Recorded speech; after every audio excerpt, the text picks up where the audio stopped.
చాలా మంది ఈ పందుల బిజినెస్ స్టార్ట్ చేసేటప్పుడు ఈ బ్రీడింగ్ అంటే తల్లి పందుల విషయంలో వాటికి పిల్లలు పుట్టిన తర్వాత తీసుకోవాల్సిన జాగ్రత్తల విషయంలో మరియు వాటికి వచ్చే రోగాల విషయంలో మరియు వాటికి వచ్చేటువంటి ఇంజెక్షన్ల విషయంలో మెడిసిన్ల విషయంలో చాలా ఇబ్బందులు పడుతున్నారు. నేను వాళ్ళ కోసమే అలా వీడియో చేస్తున్నాను.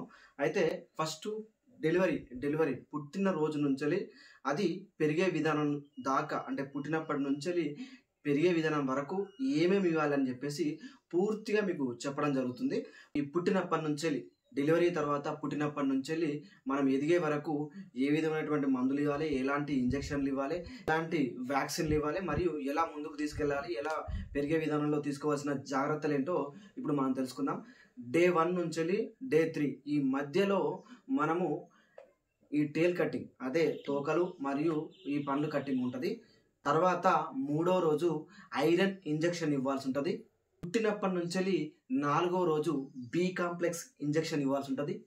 7th డే అంటే ఒకవేళ అవి పిల్లలు ఆడివి అయితే అవసరం లేదు, మగ పిల్లలు అయితే మాత్రం ఖచ్చితంగా ఈ 7వ రోజు కాస్టేషన్ చేయాల్సి ఉంటుంది.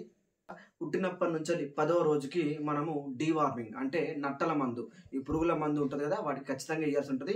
దీనివల్లనే చాలా మార్పు ఉంటుంది. ఎందుకంటే ఖచ్చితంగా ఈ డీవార్మింగ్ అనేది ప్రతి జంతువులకు చాలా ఉపయోగకరంగా ఉంటుంది. దీనివల్లనే ఈ నట్టలకు సంబంధించినటువంటి రోగాల వల్లనే పిల్లలు చనిపోవడం జరుగుతుంది.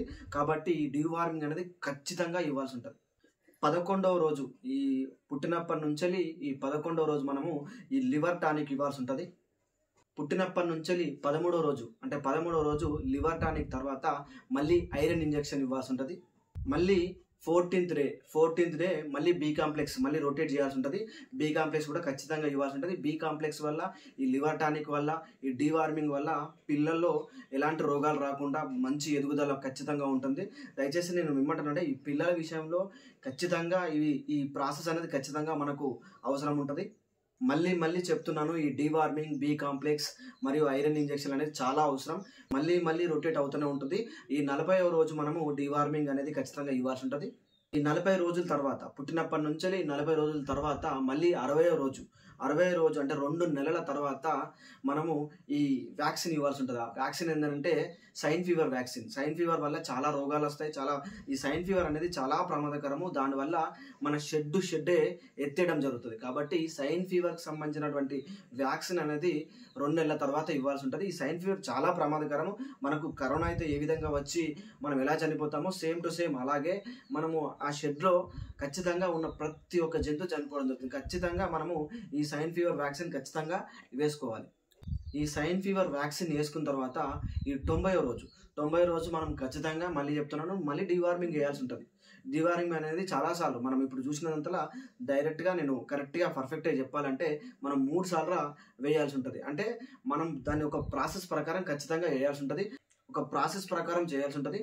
మర్చిపోకుండా ప్రతి ఒక్కటి ఒక ప్రాసెస్ ప్రకారం చేస్తే ఇలా మనము డీవార్మింగ్, బి కాంప్లెక్స్ ఇలా ప్రతి ఒక్కటి మనం ఇవ్వడం వల్ల పిల్లల ఎదుగుదలలో మార్పు చాలా ఉంటుంది. డీవార్మింగ్ తర్వాత మళ్ళీ లివర్ టానిక్ 90 రోజుల తర్వాత మనము ఈ డీవార్మింగ్ ఇచ్చినాం కదా, మళ్ళీ 91 రోజు లివర్ టానిక్ ఇవ్వాల్సి ఉంటుంది. 91 రోజు తర్వాత లివర్ టానిక్ ఇచ్చిన తర్వాత 140వ రోజు మనము ఎఫ్ఎన్డి ఇంజెక్షన్ ఇవ్వాల్సి ఉంటుంది. ఇది ఈ వ్యాక్సిన్ అనమాట. ఈ వ్యాక్సిన్ ఏంటంటే దీనివల్ల కూడా చాలా ప్రమాదం ఉంటుంది. ఈ వ్యాక్సిన్ ఖచ్చితంగా వేయాల్సి ఉంటుంది. ఈ ఎఫ్ఎండి 141 రోజు మనము ఎఫ్ఎండి ఖచ్చితంగా ఇవ్వాల్సి ఉంటుంది. ఎఫ్ఎండి అనేది వ్యాక్సిన్ అనేది దీనివల్ల మౌత్ సంబంధించినటువంటి ఈ రోగాలు రాకుండా చాలా అరికట్టడం జరుగుతుంది. నేను ఫైనల్గా మళ్ళీ చెప్తున్నాను, పిల్లల్ని చాలా జాగ్రత్తగా పెంచుకోవాలి. ఎంత జాగ్రత్తగా పెంచుకుంటే మనకు అంత మంచి రిజల్ట్ రావడం జరుగుతుంది. ఇంకొకటి ఏంటంటే పిల్లల విషయంలో చాలా జాగ్రత్తలు ఉండాలి. ఇవన్నీ చేసినా కానీ మనకు ఈ బ్రీడింగ్ పిల్లలకు సంబంధించినటువంటి షెడ్లో ఎవ్వరు రానియద్దు. క్లీన్గా షెడ్ను పర్ఫెక్ట్గా ఉంచుకోవాలి. పొద్దున సాయంత్రం కడుక్కోవాలి. మరియు షెడ్లోకి రావాలంటే మాత్రం ఖచ్చితంగా పొటాషియం పర్మాంగనేట్తో కాళ్ళు కడుక్కొని లోపల రానియాలి. మరియు ఈ సున్నం కూడా పూర్తిగా చల్లాల్సి ఉంటుంది. ఈ ఫైనల్గా నేను ఒకటే చెప్తున్నాను, మీరు ఈ బ్రీడింగ్ పిల్లలకు సంబంధించినటువంటి విధానాలలో చాలా జాగ్రత్తలు ఉంటేనే మీరు విజయవంతంగా ఈ పంది పిల్లల బిజినెస్ చేసుకోగలుగుతారు.